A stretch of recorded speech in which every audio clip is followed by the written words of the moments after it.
నేను ఒక చిన్న ఇప్పుడే ఈ మీటింగ్ కన్నా ముందు ఆర్టీవీలో మనోజ్ తోటి జర్నలిస్ట్ మనోజ్ తోటి జరిగిన ఒక చర్చలో ఇప్పుడు అన్నాడు 2014 తర్వాత వచ్చిన వాళ్ళతో పంచాయతీ వాస్తవం అట్లే మాట్లాడుకున్నాం కానీ దీన్ని ఏమైనా పునరాలోచించాలని అనిపిస్తుంది. ఇలా ఒక జైన్ గుజరాత్ మార్వాడ్ సమాజ్ సంబంధించినటువంటి జిగ్నేష్ దోషి అంట దోషి డిఏ నేను అదే రాసిన. సో ఆయన మాట్లాడుకుంటా ఆయన మాటలు ఒక్కసారి తన మాటలో వినండి. ఇప్పుడు జస్ట్ ఆయన మొత్తం మార్వాడని గుజరాత్ రెండు సమాజాలకు ఆయన అధ్యక్షుడు చెప్పి మాట్లాడిండు. ఒక్కసారి వినాలి అందరూ. స్థానికులకు ఉపాధి కల్పించండి, స్థానికులకు అవకాశం కల్పించండి. సో మీరు నిర్వహించిన సంస్థలు ఎంతమంది స్థానికులు ఉన్నారు? ఇప్పుడు గుజరాతీ మార్వాడి పొద్దున 6 o'clock లేచి దుకాణం ఇస్తారు, 7 o'clock వరకు పూజ చేసుకొని కూర్చుంటారు. ఇక్కడ మన వాళ్ళకు 1000 రూపాయలు ఆశించేది 2000 వస్తే తాగి అనుకుంటాడు. అవును సార్, వాస్తవం. ఇప్పుడు ఆంధ్ర తెలంగాణలో మీకు చిన్న ఎగ్జాంపుల్ ఇస్తున్నా. ఇప్పుడు ఆంధ్రాలో లేబర్ తీసుకొస్తే ఆయన కన్స్ట్రక్షన్ లో పొద్దున 7 నుంచి రాత్రి 8 వరకు కూడా చేస్తారు. అదే మన తెలంగాణలో 5000 ఇచ్చినా కూడా లేదు సార్. ఇప్పుడు కాదు నాతో. ఇప్పుడు 1000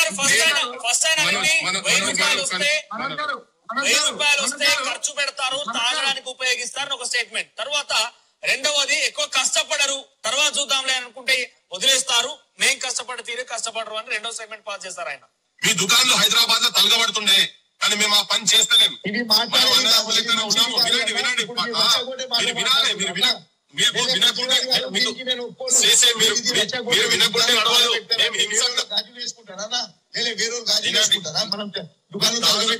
మీరు ఆడోళ్ళని అవమానించకండి సార్. మొత్తం విన్నరో లేదో ఒక్కసారి నేను ఏమన్నా అంటే ఆయన మాట్లాడుకుంటే ఏమంటాడు, మేము పొద్దుగాలు లేస్తాం 6 గంటలకు 7 గంటలకు లేచి పని చేసుకుంటాం, మీ తెలంగాణలో 1000-2000 వస్తే తాగి పంటారు అని అన్నాడు. ఇది చాలా పెద్ద స్టేట్మెంట్. నేను ఏంటంటే ఆ రెండు సమాజాలకు సంబంధించినటువంటి అధ్యక్షులు తెలంగాణ ప్రజలు వినాలి, బీజేపీ వాళ్ళు వినాలి, కాంగ్రెస్ వాళ్ళు వినాలి, బీఆర్ఎస్ వాళ్ళు అందరు వినాలి, ప్రజా సంఘాలలో తెలంగాణ ఉద్యమకారులు కూడా వినాల్సిన అవసరం ఉన్నది. ఇది 1000-2000 సంపాదిస్తే తాగి పంటరట. మేమన్నాం మాది హింస కాదు, మీరు అక్కడ జాతి అని పేరు చెప్పి నీచా జాత్కా అని చెప్పని కొట్టినరాడా. ఒక పాలు పోస్టైనను అరే తూకారే దూద్ వేసిన వాళ్ళ అనుకుంటా అంటే మీ అహంకారం నెత్తికెక్కి మీరు ఇట్లా జాతుల పేరు చెప్పి మాట్లాడు. మా జాతులు చాలా సౌమ్యులం, మేము హింస సైడ్ పోము, మేము దండం పెట్టి మాట్లాడి బతలాడుకుంటాం, మేము దందా చేసేందుకు వచ్చినాం ఇక్కడ అని చెప్పింది సార్. అంటే కొట్టింది మీరే కొట్టిరా, మా వాళ్ళు ఎవరు కొట్టిన తర్వాత 10 మంది కలిసి వచ్చి మీ దుకాణం మీద దాడి చేయలేదు, ఇక్కడ మీ దుకాణం నలగబెట్టలేదు కదా, మా వాళ్ళు శాంతిగానే ఉన్నారు అంటే ఆయన ఏమంటాడు, మేము ఇక్కడ గాజులు దొరుకుని లేమిడా, మీరు గాజులు దొరుకున్నాం అనుకుంటున్నాం అంటుండు. ఇక నేనన్నా సార్ ఇక మా పల్లెలల్లా బాంబులతో తుపాకులతోటి బుల్లెట్లతో ఆడుకున్నారు ఆయన తెలంగాణ పల్లెలు, మీరు గట్ల మాట్లాడితే ఏడైతుందని. అది ఇప్పుడు ఈ స్టేట్మెంట్ విన్న తర్వాత నేను ఏం చెప్పినా అంటే ఆ ఇష్యూ కొద్దిగా చర్చకు దూరం పోతే నేనంటే వాళ్ళ స్వభావం చెప్పినని చెప్తున్నా. నేను వాళ్ళ స్వభావం అంటే తాగి పంటారు అనేది చెప్పిన. పాలమూరు గురించి చెప్పినా ఇక నేను పాలమూరు లేబర్ దేశానికి కాంట్రిబ్యూషన్ ఏంది, ఏ డ్యామ్ లో కాంట్రిబ్యూషన్ ఏంది అవన్నీ చెప్పినా. మా రాఘవాచార్ అన్న దాని గురించి చెప్తాడు. కానీ అంటే వాళ్ళ మైండ్ సెట్స్ ఎట్లా ఉన్నాయి, ఇప్పుడు మనం ఇట్లా మాట్లాడుతుంటే వాళ్ళు దాన్ని చాలా అంటే చులకనగా వాళ్ళు ఎట్లా అంటే అట్లా వాళ్ళు మలుచుకునేటటువంటి ప్రయత్నాలు జరుపుకుంటా మళ్ళీ నువ్వు ఆడలో అవమానిస్తున్నావు అని మాట్లాడుతూనే ఉన్నాడు. మనం అందరం కలిసి ఉండాలి అన్నదమ్ములు లెక్క అన్నాడు. అంటే నేనేం చెప్పినా అంటే ఇక మా పోరాటాల చరిత్ర ఉన్నది కదా, 369 మంది ముక్కుపచ్చల పిల్లలు తాగి కాదు కాల్పులకు ఈ ప్రాంత అస్తిత్వానికి ఆత్మగౌరవాన్ని కాపాడేటందుకు చనిపోయినటువంటి వాళ్ళ స్తూపం ఆడున్నది. నువ్వు ఆడికి వచ్చి 1200 మంది మొన్న చచ్చిపోయినరు. ఇప్పుడు వాళ్ళందరూ అయితే తాగి కాలేదు కదా, ఉద్యమం గురించి ప్రాంత అస్తిత్వం గురించి చేసిగా నువ్వు కూడా అవమానపరిచినావు కాబట్టి మీరు నిజంగా అట్నే ఉండాలనుకుంటే ఆడికి వచ్చి ముక్కు నేలకు రాసి తప్పైందని చెప్పు అని చెప్పినావు. తప్పైంది మరి ఆ ప్రతీకలే కదా. ఇక్కడ ఉద్యమాలు ఎవరు మాట్లాడినా కమ్యూనిస్టులు అవి అంటారే నాయన 4000 మందిని చంపిరు. ఇక్కడ ఉద్యమాల గురించి తెలియదు, చరిత్ర గురించి తెలియదు. అయితే హింస లేదు అని చెప్పింది సార్. మీకు హింస లేదు, మేము హింస చేయలేదని. అయితే మొన్న తూప్రాన్లో జరిగిన ఇన్సిడెంట్ కూడా చెప్పిన. తూప్రాన్లో కూడా గిట్న చేస్తే ఒక షాప్ పెడితే మన ప్రాంతానికి సంబంధించినటువంటి పద్మశాల అనుకుంటా తనను కొడితే పెద్ద మూవ్మెంట్ అయింది మొన్న లాస్ట్ టిఆర్ఎస్ గవర్నమెంట్ లా. అది అటో ఇటు హరీష్ రావు దగ్గర పోయి కూర్చొని ఏదో సెటిల్మెంట్ చేసుకున్నారు, మనోళ్ళు కూడా తిరగబడ్డాడ. నేను మీకు తెలంగాణ ప్రజలకు కూడా అంటే వీళ్ళు హింస చాలా మంది అంటున్నారు. ఇప్పుడు ఆయన కూడా చెప్పుకుంటా మేము దండం పెట్టి దండ చేసుకుంటున్నాం అని చెప్తారు కదా. వీళ్ళు దండం పెట్టి దండాలు చేసి ఎట్లా చేస్తారంటందుకు చెప్తున్నా సార్. వరంగల్లో కుమార్పల్లి మార్వాడి సైడ్ ఐడియా ఉంది కదా సార్ మీకు, మరి కుమార్పల్లి టర్నింగ్ మీద అయితే అక్కడ 90s లో ఎర్లీ 90s లో ఈ మార్వాడి ఆయన ఎప్పుడో వచ్చింది ఎప్పుడో వచ్చి అక్కడ బిజినెస్ చేస్తా ఉంటే దాని ఆ షాప్ కి ఎదురుగా మంచిర్యాలకి వెళ్ళి ఒక కోటాను అక్కడ సుట్టప్పులు అక్కడ ఇచ్చిన బిడ్డని ఇచ్చిన చుట్టాలు ఎవరెవరు ఉంటే అక్కడికి వచ్చి ఒక షాప్ పెట్టిండు ఆయిల్ షాప్. అనుకోకుండా ఆ షాప్ కొద్దిగా మంచి నడుస్తున్నది. నడిస్తే లోకల్లోనే రెచ్చగొట్టిండు. లోకల్లో అరే వీడియో కూడా మంచిర్యాలకి వెళ్ళి కోటోడు వచ్చి ఇక్కడ దందా చేస్తున్నాడు. ఈడ రాజస్థాన్కి వెళ్ళి వచ్చింది తను వచ్చి ఆయనే అరే మన దగ్గర ఆడెట్లా దందా పెడతారా అని 3 లక్షల రూపాయలు కాంట్రాక్ట్ పైసలు 3 లక్షల రూపాయలు 50,000 అడ్వాన్స్ ఇచ్చి అతను సంపించారు. వీళ్ళు సుఖం పుసలు లెక్క మాట్లాడుతున్నారు కనుక చెప్తున్నాను నేను ఈ సంఘటన చెప్తున్నా. సంపించిండ్రు 50,000 అడ్వాన్స్, తర్వాత పైసలు లేకుంటే వాళ్ళు వచ్చి మళ్ళీ ఈ మారడాని మీద కూడా వచ్చి అడుగుడు ఇవన్నీ జరిగినాయి. ఎంత ఘోరం చేశారంటే ఆ కుటుంబం వాడలేదు సార్, ఇప్పుడు వెళ్ళిపోయింది. ఎక్కడ వేరే ఆ కుటుంబం లేదు. నేను చాలా నిన్న 2 రోజుల నుంచి నేను ఆ కుటుంబాన్ని తీసుకురావాలని చాలా ప్రయత్నం చేసిన. వాళ్ళని తీసుకొచ్చి వాళ్ళని తెలంగాణ సమాజం ముంగట అంటే మనోళ్ళు కూడా అంటున్నారు చాలా మంది, అరే బాబా ఏంటి వాళ్ళ దంద వాళ్ళు చేసుకుంటారు కదా, వాళ్ళు అనేటోళ్ళ చేసేటోళ్ళ అని చెప్పారు. ఇట్లా కాదు, వాళ్ళు కొండ సిల్వల్ లెక్క చుట్టుముట్టిరు తెలంగాణ మొత్తం, తెలంగాణ బిజినెస్ సమాజాన్ని మొత్తం చుట్టుముట్టినరు. ఒక మేత వేసుకుంటూ పోయేటువంటి లేగ పిల్లనో మేక పిల్లనో పోతుంటే దాన్ని మొత్తం చుట్టుముట్టినరు. చుట్టుముట్టింది ఆల్రెడీ, అది సంపుతున్నది, సంపిన తర్వాత తినేస్తుంది. మన అస్తిత్వానికి ప్రమాదం ఉన్నది తెలంగాణ ప్రజలకు చెప్పదలుచుకున్నా నేను. ఇవాళ ఒక మాట వాటి గురించి వాళ్ళు మొత్తం హింస చేస్తున్నారు, వాటి గురించి ఒక మాట మాట్లాడితే శ్యామ్ను హత్య చేస్తామని బెదిరిస్తాడు. హత్యలు తెలంగాణ కొత్తనా? తెలంగాణ హింస కొత్తనా? మొత్తం తాసుపాముల లెక్క పల్లెలో మొత్తం భూస్వాముల వ్యవస్థను మొత్తం తొక్కి పడేసిన చరిత్ర ఘనత ఇక్కడ ఉన్నది, ఈ ప్రాంతంలో ఉన్నది. పోరాటాలు మాకు పాఠాలు నేర్పుతారా నాయన, ఏబిసిడీలు నేర్పుతారా మాకు? సో ఇవన్నీ నేను మన ప్రజలకు వాళ్ళ వెనుకల ఉన్నటువంటి హింసాయుత మైండ్ సెట్ ఇలా భారతదేశాన్ని మొత్తం వాళ్ళు కబలించే ప్రయత్నం చేస్తా ఉన్నారు వీళ్ళు, ఈ కొంతమంది బిజినెస్ పీపుల్ వచ్చి. సో మనకు కూడా పెద్ద సింపతి. అదేందో నేను ఇట్లా కూడా చెప్పిన, తెలుగు ఉర్దూలు బహుభాష సంపదలు, భాష గురించి కూడా మనం మాట్లాడుతుంటే భాష చాలా చిన్నగా మాట్లాడుతుంది సార్. తెలుగు భాష అంటే చాలా కన్నడ మరాఠీ కలగలిసే యాసలు జానపదలు తెలొలికేనురా దేశ సంస్కృతి ఈడ నడయాడురా అని చెప్తే అరే అది అన్ని అందరు హక్కున చేసుకొని చేస్తే మా పల్లెంలో బువ్వ గుంజుకుంటున్నారు. ఇటేటి రమ్మనకుండా వచ్చిండ్రు, తిన్నింటి వాసాలు లెక్క పెట్టుగా తిన్నింటి వాసాలు తల్ల పెడుతున్నారు ఇల్లు మొత్తము, ఈ జైన్లు మార్వాడీలు.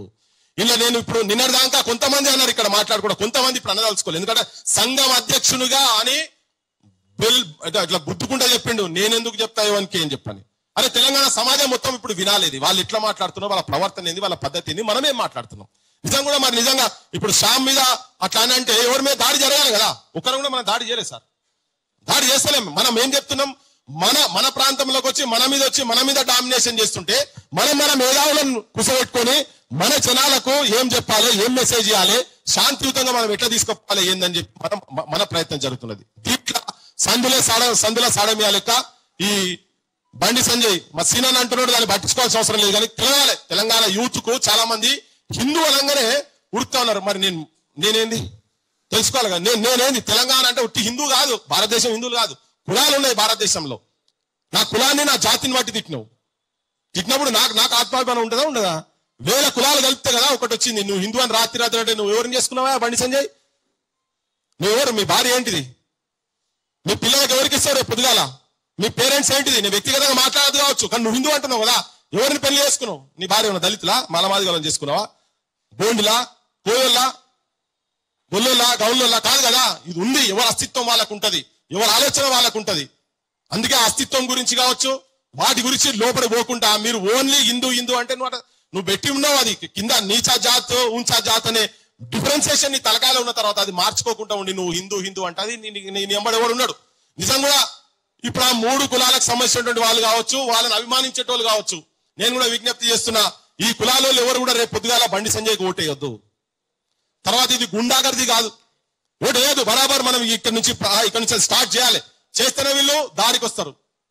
సో మీరు ఇది ఎందుకు చెప్పినా సార్ అంటే మీరు మాట్లాడే ముందు కూడా అంటే మనం కొంచెం మన యువతకు కూడా ఒక డైరెక్షన్ ఇచ్చే విధంగా, అంటే వాళ్ళకి హింస లేదు మేము దండం పెట్టుకొని పోతున్నాం అని అంటే కాదు, వాళ్ళకి హింస లైన్లోనే ఉన్నారు అని చెప్పేటందుకు వాళ్ళ అధ్యక్షుని మొన్న మాట్లాడుతుంటే కూడా కనీసం వాళ్ళకి ఏంటంటే గింత కూడా వాళ్ళు మాట్లాడే క్రమంలో వాళ్ళకి సంబంధించిన ఎవరు మాట్లాడినా కానీ అహంకారంతోనే మాట్లాడతారు. ఒక్కరు కూడా అది కొట్టింది తప్పైందని అంటలేరు. సరే ఒక కొత్త ఆలోచన తీసుకొచ్చింది ఏంటంటే ఆ కుటుంబానికి సంబంధించినటువంటి ఓ పద్మారావు ఇంటికాడ తీసుకుపోయారట, పెద్ద మనిషిని చెంప మీదకెళ్ళి కొట్టిరట ఎవరో. కొడితే దాని గురించి కూడా ఎవరు కొట్టినా కానీ కొట్టుడే మేము కూడా మాట్లాడతాం. కానీ మరి మా ఊళ్ళ గురించి మా ఊళ్ళ లోపల నువ్వు ఏం కాంప్రమైజ్ చేసినావు ఏందో తెలియదు. కానీ ఇది సమాజాన్ని మొత్తం అన్నట్టు.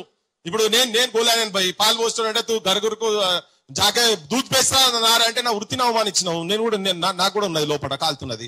అట్లనే ఇప్పుడు అంటరాని వాళ్ళందరికీ కూడా నీచా జాతి అంటే మొత్తం మేము కూడా నీకు నీచా జాతే కదా. గుల్ల గౌన్లో వీళ్ళందరూ మేము కూడా నీచా జాతలేం కదా. నువ్వు కొట్టిన ముద్రాజు కూడా నీచా జాతే కదా. మాలమాలి ఒక్కటే కాదు కదా. సో ఇక్కడ ఇది చాలా ప్రమాదకరంగా పోతున్నది. కాబట్టి ఈ అంశాలను కూడా దృష్టిలో పెట్టుకొని ఏంటంటే క్లియర్ కట్ గా కొండ సింహాలు ఆ పామును మనని మింగనీయకుండా చేయాలంటే ఒక కన్స్ట్రక్టివ్ ఆలోచన నిజం కూడా. ఇప్పుడు ఆంధ్ర తెలంగాణ కలిసినప్పుడు భూముల మీద మనకు జెంటిల్మెన్ అగ్రిమెంట్ లో ఉన్నది ఇక్కడ భూములు కొనొద్దు అని ఉండే. కానీ అది ఉన్న తర్వాత కూడా జెంటిల్మెన్ అగ్రిమెంట్ లో ఉన్న తర్వాత కూడా వచ్చి వాళ్ళు కొనుక్కున్నారు. ఇప్పుడు అది పోయింది, వాళ్ళతో పాటు ఇప్పుడు వీళ్ళు కూడా కలిసారు మొత్తం. అంటే అన్ని అయిపోయినాయి, ఇప్పుడు అన్ని దందాలు అన్ని అయిపోయినాయి. ఇప్పుడు భూములు వచ్చిన తర్వాత ఇక అప్పుడు స్టార్ట్ చేస్తారు వాళ్ళు, రాజకీయంగా స్టార్ట్ చేస్తారు. బండి సంజయ్ అన్నాడు సార్, బండి సంజయ్ వాళ్ళు రాజ్యాధికారం గురించి వస్తలేరు కదా అని చెప్పి. సార్ మన పరకాల్లో వార్డ్ నెంబర్ 20లో వార్డ్ నెంబర్ 20 ఇంకొక హింస ఆడొక మార్వాడు ఆయనే బయటికి వెళ్ళి అవి ఓటర్ లిస్ట్ కూడా తీస్తున్నాం. బయటికి వెళ్ళి తీసుకొచ్చి అక్కడ వార్డ్ లో ఓటర్ లిస్టులు పెట్టుకొని ఆయన కౌన్సిలర్ అయ్యి ఒక లేడీ కమిషనర్ మీద దాడి చేసిండు మొన్న. వాళ్ళు చేస్తున్న ఆగడాలు ఇవి. తెలంగాణ సమాజమా మనం ఏదో మన దగ్గరికి వస్తుంది కదా అని చెప్పి ఊకి అక్కున చేసుకొని మనకేందంటే మనకు చాలా ఓపిక ఎక్కువ. అన్ని అయిపోయినాక లాస్ట్ కు మేల్కుంటాం. అప్పుడు బట్టి ఇంత ముందు ఎట్లయితే తుపాకులు కట్టుకొని పోయినామో ఇప్పుడు మళ్ళా కాసేపు పరిస్థితి రానియకుండా చేయాలంటే మనము ఇది కూలంకుశంగా ఎట్లా వృత్తులు పోతున్నాయి, ఉపాధులు ఎట్లా పోతున్నాయి. కుమ్మరి వాముల తుమ్మలి మొలిసను కమ్మరి కొలిమిల దుమ్ము వేరేను పెద్దవారి సా ముద్దు వారినది సాలల మగ్గం సడుగులు ఇరిగినాయి చేతి వృత్తులా చేతులు ఇరిగిపాయని. ఈ చేతులు ఇరిగిపోయినా పానాలే లేకుండా అయ్యే కాడికి వచ్చింది. ఇవన్నీ ఎవరికి ఇక్కడ ఉన్నటువంటి ఇప్పుడు వాళ్ళతో పంచాయతీ కొద్దిగా సగం తగ్గింది అనుకుంటే ఈ కొత్తగా ఈ భూముల మీద కబ్జాలు చేసుకుంటూ వచ్చి ఈ ప్రాంత అస్తిత్వాల మీద కబ్జాలు చేసుకుంటూ వచ్చి కల్చరల్ కావచ్చు అన్ని దిక్కులకెళ్ళి మూకుమ్మడి దాడి జరుగుతున్నది. ఈ దాడిని ఇవన్నీ చూసిన తర్వాత ఎప్పుడైతే షామ్ మీద మాట్లాడిరో అప్పుడు మా బోటల్లో కూడా సవాలే లేదు, దీన్ని జనం లోపలికి తీసుకుపోవాలిగా. షామ్ ఒక్కడు కాదు, తెలంగాణలో ఎవరు ఈ అంశాల గురించి మాట్లాడిన వాళ్ళు ఎవరు ఒక్కరు కాదు. తెలంగాణ సమాజం మొత్తం అటువంటి ఆలోచన విధానానికి ఎంబడి ఉంటదని చెప్పేటందుకే మా యాకన పాట పాడినా రమేష్ పాట పాడినా ఎవరు పాడినా సమాజం మొత్తం ఉన్నది ఎంబడి ఉన్నది. ఒక చిన్న ఇన్సిడెంట్ దగ్గరనే మొదలైతే ఏది మొదలైన నల్లకాడి పంచాయతీ తోటి 54లో తెలంగాణ ఉద్యమం వరంగల్లో స్టార్ట్ అయింది. అట్లనే మొదలైతే ఒక చిన్న సంఘటన దగ్గరనే ఆ సంఘటన చుట్టే జనం మొత్తం ఉంటారు. అన్ని కులాలను వృత్తులను కాపాడుకుంటట్టుగా మన అస్తిత్వాన్ని కాపాడుకుంటట్టు ఏంటంటే మన తెలంగాణకు ఒక యూనియన్ ఆఫ్ స్టేట్ భారతదేశం అంటే మనకు అస్తిత్వం ఉన్నది, మనకు కల్చర్ ఉన్నది, మనకు నేచర్ ఉన్నది, మన తిండి విధానం, మన పంటలు ఇవన్నీ డిఫరెంట్ ఉన్నాయి. ఇవన్నీ కలిస్తేనే భారతదేశం అయింది. కానీ భారత మాత అనుకుంటా చూపించుకుంటా మనందరినీ నాశనం చేసేటువంటి ఆలోచన కుట్ర జరుగుతా ఉంది సార్. సో అవన్నీ కొద్దిగా చూసుకుంటూనే ఎందుకంటే కావాలని ఇది వినిపించిన కారణం కూడా అదే.